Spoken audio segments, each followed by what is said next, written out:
எல்லாருக்கும் இன்னைக்கு எனக்கு பிடிச்சமா இந்த பனானா சிப்ஸ் தான் பண்ண போகிறேன். ரொம்ப ஃபேவரெட்டு. எப்போ பார்த்தாலும் பேக்கரியில் இந்த சிப்ஸ் தான் ஜாஸ்தி வாங்கி சாப்பிடுவோம். ஸோ இன்னைக்கு வீட்லயே எப்படி செய்யுதுன்னு சொல்லிட்டு பார்க்கலாமா? இந்த நேந்திரன் காய் கிடைக்கிறது ரொம்ப கஷ்டம். பல கூட ஒரு கடையில் கிடைச்சிடும்.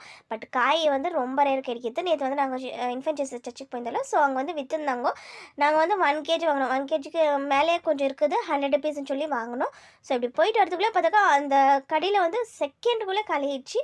ஸோ இது கிடைச்சக்கா நீங்கள் மிஸ் பண்ணாதீங்க. வீட்டில் ஈஸியாக சிம்பிளாக செஞ்சு வாங்க எப்படி செய்யுதுன்னு பார்க்கலாம். ஃபஸ்ட்டு நேந்திரம் காயை நல்லா அது மேலே இருக்கிற தோலையில் எடுத்துகிட்டு நல்லா வாஷ் பண்ணிட்டு சிப்ஸ் இடத்துல நல்லா ஸ்லைஸ் பண்ணி எடுத்துக்கலாம். இப்போ தேங்காய் எண்ணெய் தான் ஃப்ரை பண்ணி எடுக்க போகிறேன். தேங்காய் நல்லா சூடாகணும். ஒன்றா போட்டு பொரிச்சு எடுக்கும்போது கூட மஞ்சள் தூள் உப்பு தண்ணி சேர்த்து நல்லா மிக்ஸ் பண்ணி எடுத்து வச்சுக்கிறேன். இப்போ அதையும் சேர்த்துட்டு நல்லா ஃப்ரை பண்ணி எடுத்து வச்சுக்கிறேன்.